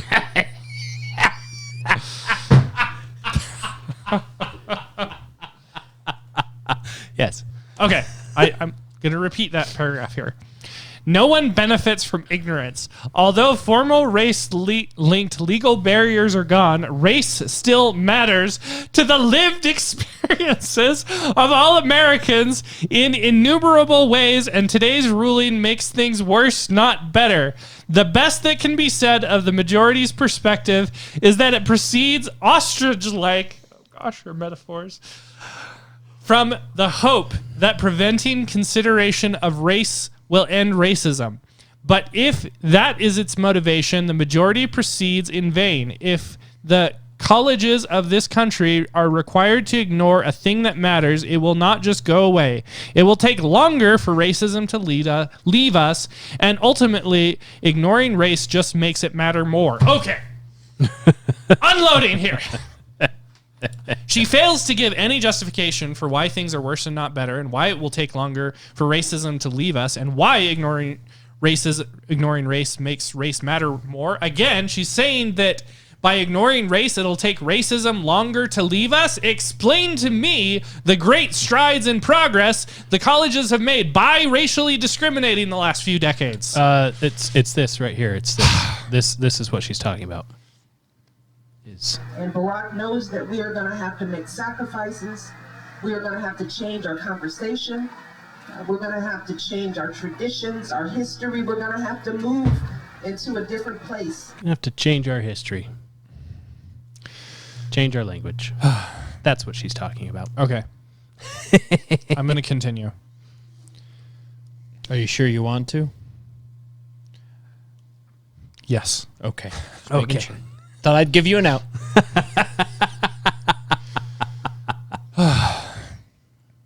She says, the only way out of this... I'm not reading her a whole opinion, by the way. I'm pretty much just going to read this paragraph and call it good. Good. She says, the only way out of this morass for all of us is to stare at racial disparity unblinkingly and then do what evidence and experts tell us is required to level the playing field and march forward together, collectively striving to achieve true equality for all Americans. Need to stare it blankly in the eye. Insert John Travolta looking around the room meme. Yeah.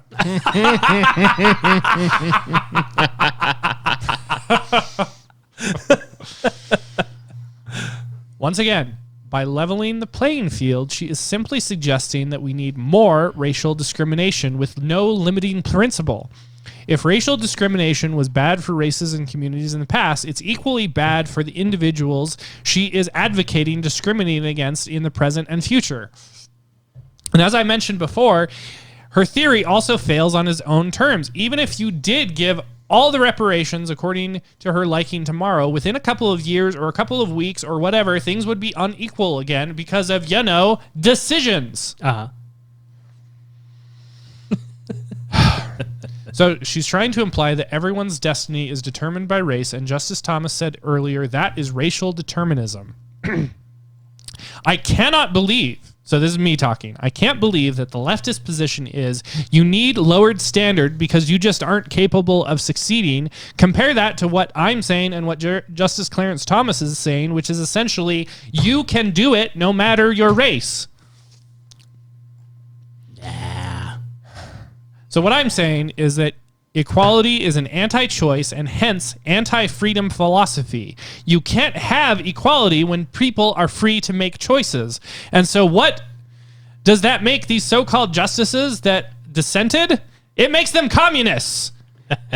It's always communism dressed up in a different costume because once again, you cannot have equality when people are free to make choices, which makes this whole equality thing an anti-freedom movement, which is effectively communism. Roll the clip, please. Roll that beautiful bean footage. And there it is. North Korea became how it is today. When Kim Il-sung came, he made one promise to North Korean people. I'm going to feed you rice and meat stew each meal. And I'm going to get rid of all the inequality. If I do that, why don't you give me all your land and all your rights? We wanted no inequality, so we gave our land, our rights to this one guy. He took everything from us. So whenever in America I came, and people in Manhattan living in the best city in the world telling me passionately how America is so bad.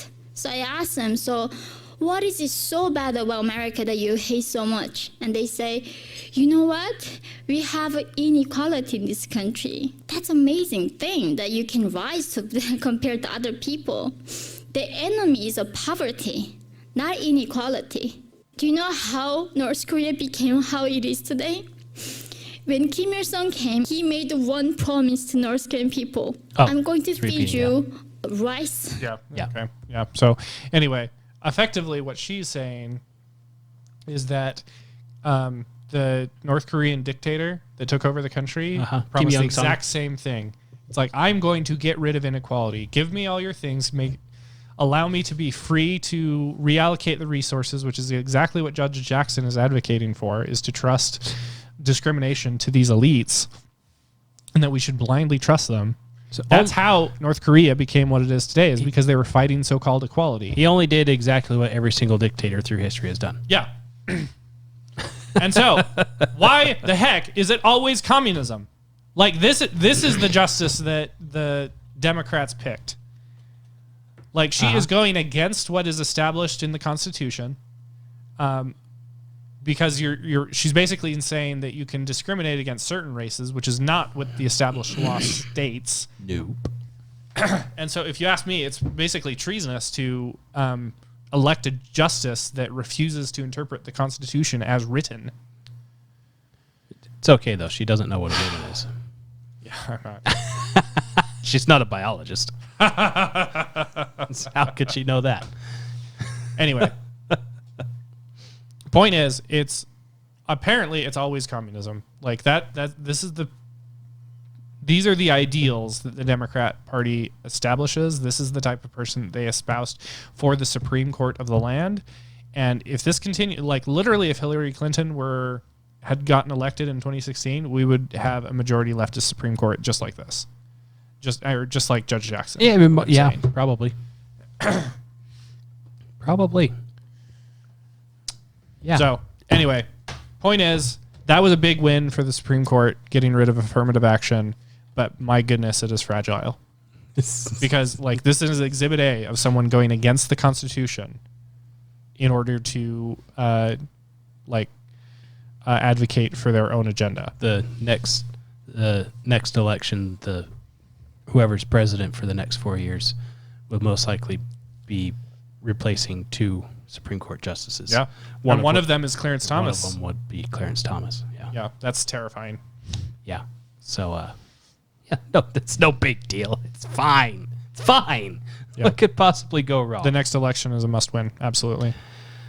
And that has been Knowledge. Knowledge. Keith Knows.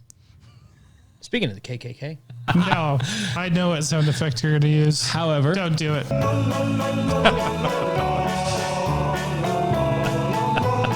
When something doesn't work, you need to keep doing it harder and with more intensity. That's what I've learned. Saying, yeah, you disapprove of me, but you bought my plushie. Got sidetracked by the Satanic Temple. Holy bananas. That's bananas, you guys. So that's how I learned eggnog is alcoholic. Did I say a dirty joke without realizing it? I would like to be surprised. This is me trying to be surprised. I love it. That's Good footage. Okay, that's probably my best work. It is growing on me. It's got to be my best work so far. Dark Helmet Biden was pretty good, but that one was pretty good. Well, there you go. A heaping dumpster fire of a nation with absolute bozos at the helm. Yes.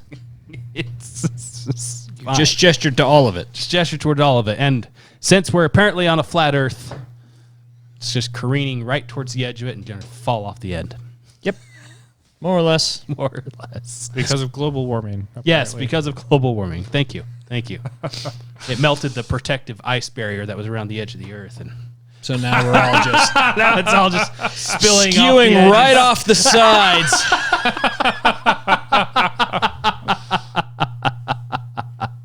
I think that's how it works. I don't know. I'm not a climatologist. It's basically how it works. More or less. Well, thanks for listening. Don't forget to do all of the subscribing and the sharing and the living with the socials and such. Yeah. Twitter, Rumble, YouTube, Facebook, Gab, nope, not Parler. Parlay. Parlay.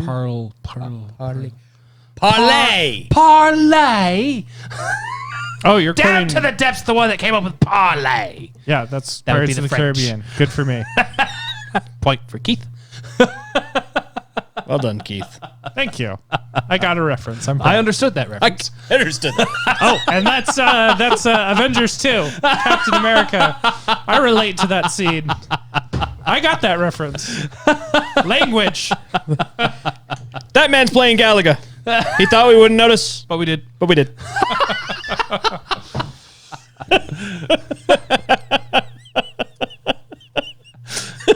Immediately goes back to playing Galaga. With all that, bye.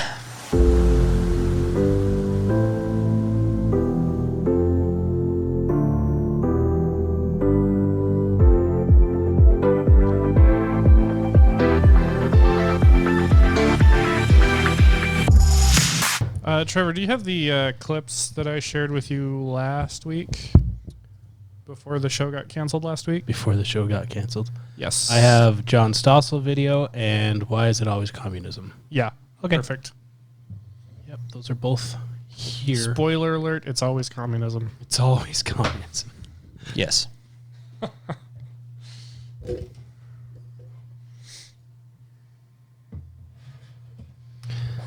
Ooh, I like that. I like that one. That was a good one. Do. See.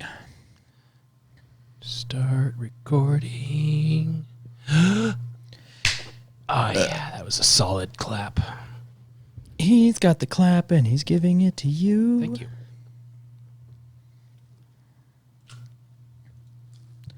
You're welcome. I might have to start bringing another wire. This one's not playing in my left ear.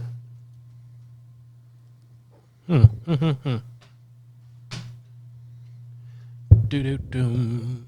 Ba-dum-bum. Ba-dum.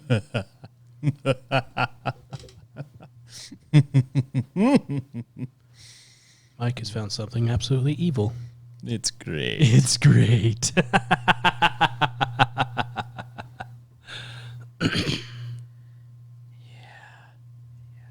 Yeah, that's good. That's good. There's nothing but good there. All right, I think that's in a decent-ish order. Decent-ish.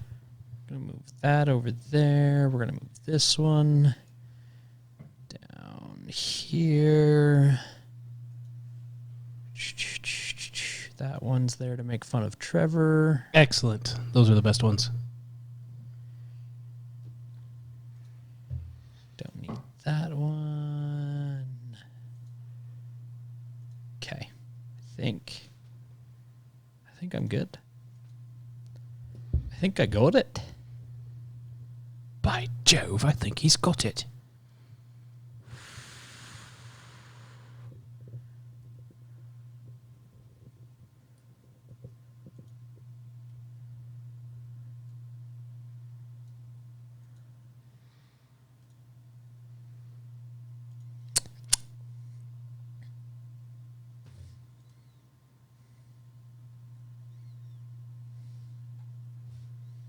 All right.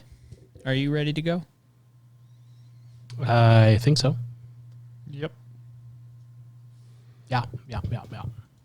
Okay. Good enough. That's good enough for me. Is it though? I wear high heels, I skip and jump, I like to press wildflowers. Well, that got awkward fast. On Wednesdays I go shopping. Have buttered scones with tea. Gaston! Anyway. I'm a lumberjack, Keith. Oh, that's... And I'm okay. I sleep all night and I work all day. Doctor something. Negative. Oh, whew. Sorry. Monty Python. Oh, that's Monty Python? Yeah. Oh.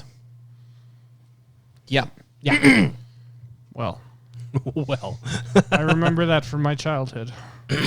Core memory triggered. Indeed. Indubitably, even. Indubitably. Indubitably. All right, here we go. Let's see. Push it. Make sure I can see the things before I push them.